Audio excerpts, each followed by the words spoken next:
Hello, everyone. Welcome to Opinions Anonymous. Welcome to another special episode of Opinions Anonymous with me. I'm Luke, of course. And I know you guys are thinking, hey, you just launched a new season.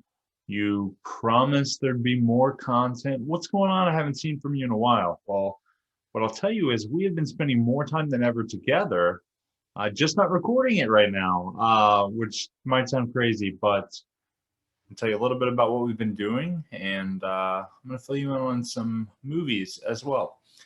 First, as always, like our YouTube channel, subscribe to us on Apple Podcast, and leave us a 5-star review. Andy's going to throw something crazy out there. You know he is. Let's leave some reviews, 5 stars, and leave a nice comment, and maybe Andy will read it on the show. So first, if you have somehow been living under a rock, let me tell you what Andy and I have been doing 1 or 2 times a week, mostly. We have been playing the game Phasmophobia.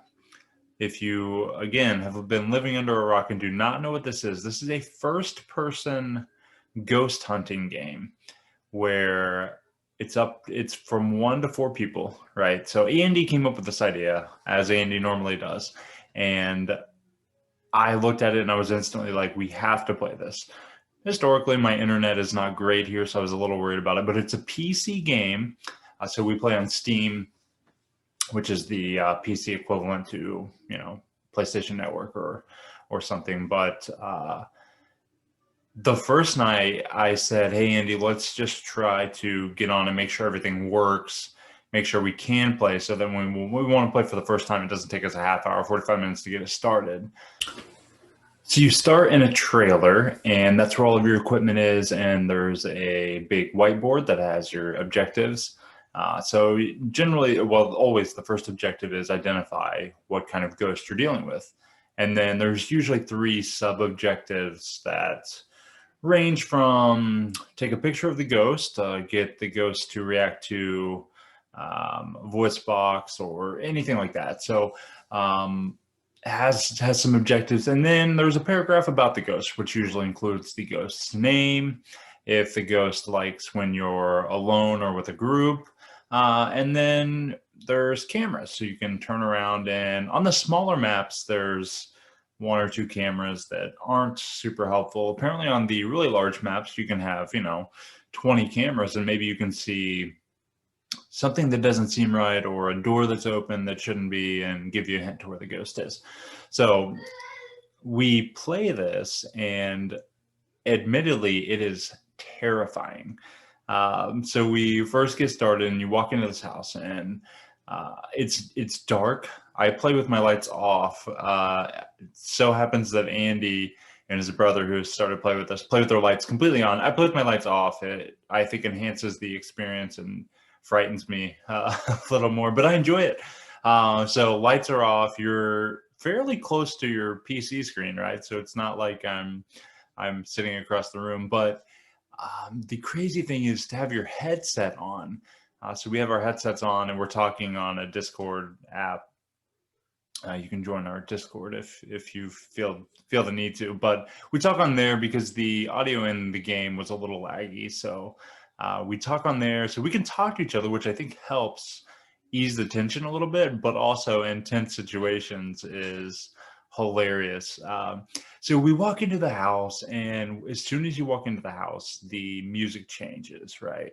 It's like a very intense humming, and it really shapes the mood of the game, which is crazy, but you're so immersed in it that you walk in. And so we walk in, and the first thing we're trying to do is find out which room the ghost is in. So we usually grab the flashlight. Well, when we first started, you start with nothing and you have no money. So we would use a flashlight, a black light, and then an EMF reader, and maybe spirit box to try to communicate with the ghost, or a couple other things. But you're pretty limited. So the first time Andy and I played, we ran around a little bit. We didn't know what to do. The thermometer we didn't have at this point. So the thermometer makes it easy because the ghost room is normally freezing or below freezing. So we're running around like crazy, and then suddenly Andy, like the ghost just pops up and Andy dies. So we're just terrified doing this. And then the next round, I think I died. And then the third round, I think we actually made it, and neither of us died, but just a crazy game, crazy fun. The third time also is the only time, oddly, that we've ever found a Ouija board, and the ghost started communicating with us through a Ouija board. So Andy and I we're freaking out. So we played for a couple hours the first night, which was our test night. And then the next night we played for a couple hours again. And as I mentioned, now we've expanded to where Andy's brother Joe is playing with us. But the cool thing now is we've been playing enough to where we unlocked some new things that we could buy, the thermometer, as I mentioned, and medium-sized maps. So now there's an abandoned school that we went to for the first time, which is huge, and you have to split up, which splitting up in the game is more terrifying than just being in the game because you're everywhere. And it's somewhat difficult to control, I feel like, or to always have your bearings. I mean, we're in either large houses or this giant school, and you're just kind of lost. So if you see the ghost or the ghost starts hunting you,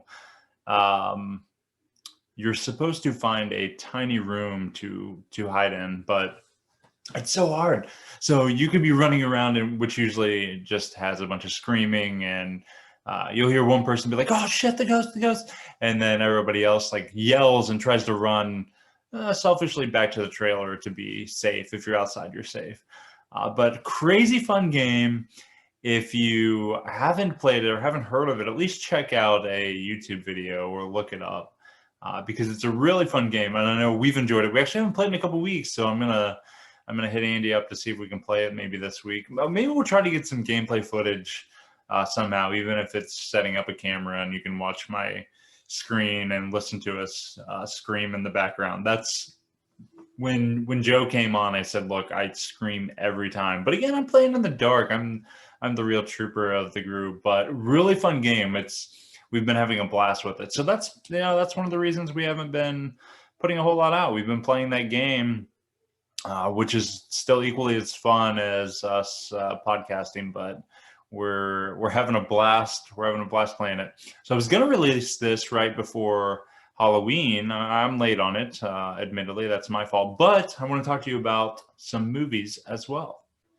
So on Prime Day, shout out to Kyle, said, everybody remember it's Prime Day. There was nothing I really wanted on Prime Day. I wasn't super excited about anything, but they had Starz and Showtime for 99 cents a month for each of them. So 99 cents a month for 2 months, and then it goes back to its regular price, but it's just included with your Amazon Prime.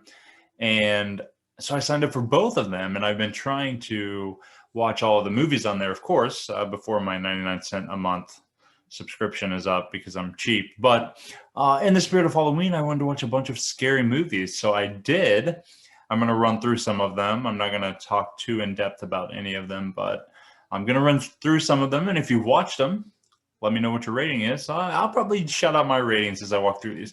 So I think the first, I watched Invisible Man, but that was a little bit before that. I watched Behind You. So I'll read the summary of the movie for all these. But Behind You, two young sisters find that all the mirrors in their estranged aunt's house are covered or hidden.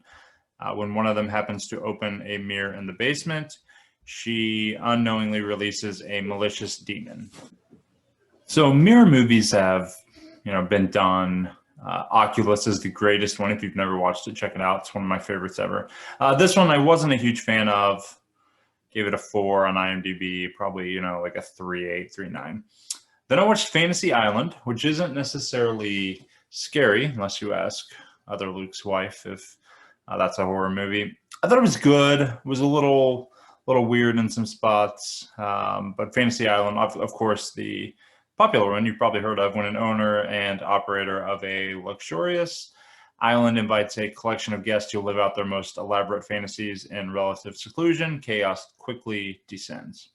It's Blumhouse 2020. And then I watched The Grudge. So the new Grudge, the one from 2020. A house is cursed by a vengeful ghost that dooms those who enter it with a violent death.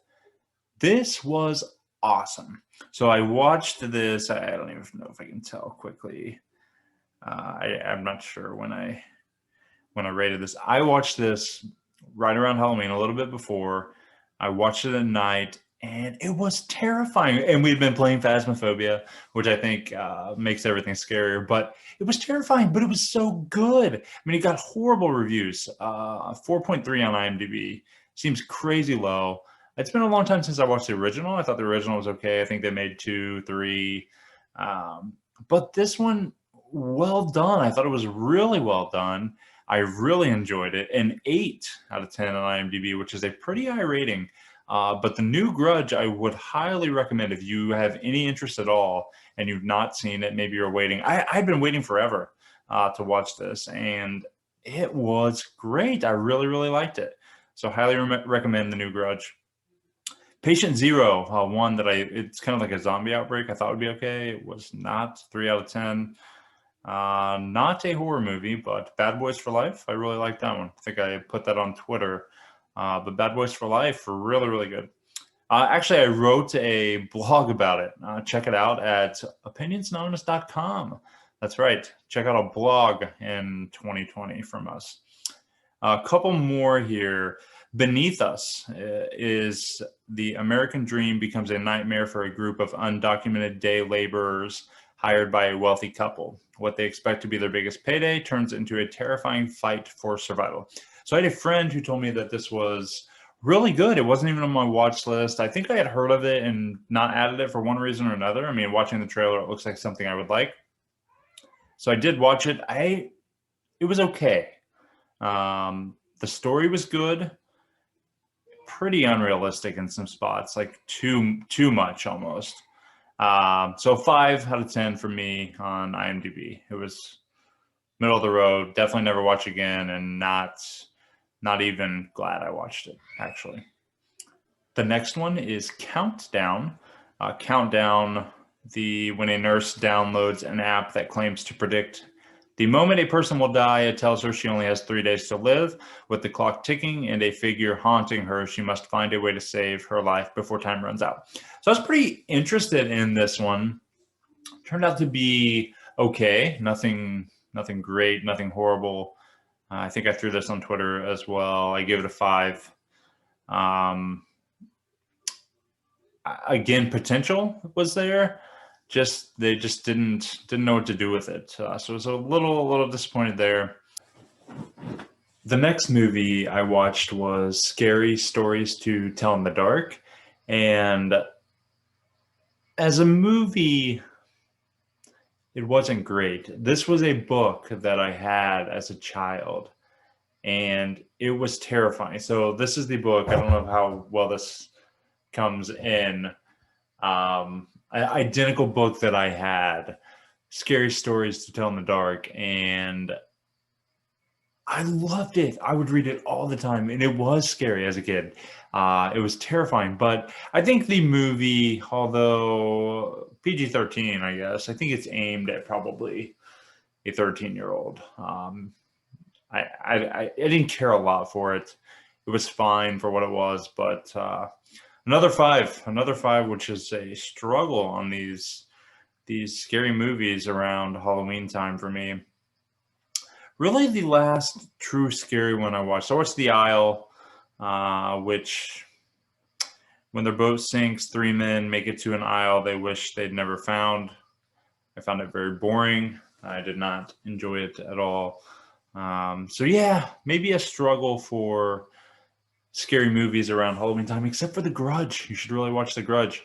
I thought it was awesome. I think you would really like it. If you have watched it, let me know what you think. If you've not watched it and you decide to, let me know that also. Or if I've missed a scary movie, of course, I always take requests. I do have a few requests out there I will get to. Like I said, I'm trying to burn up these movies on Showtime and Stars right now. So I will get to your request, I promise. I'll make some more videos. We'll do some more Luke's movie reviews, but I have not forgotten about you. So keep sending your requests. I keep a list. I know I definitely have 2 on there right now that I need to watch. Actually 3. And 2 of them I know are going to be way better than the third already. Just saying, Tyler. But thank you for watching. We're actually getting ready to record an episode here tonight. So some new material coming your way from the 4 of us at Opinions Anonymous. So until then, stay tuned and thanks for watching. See ya.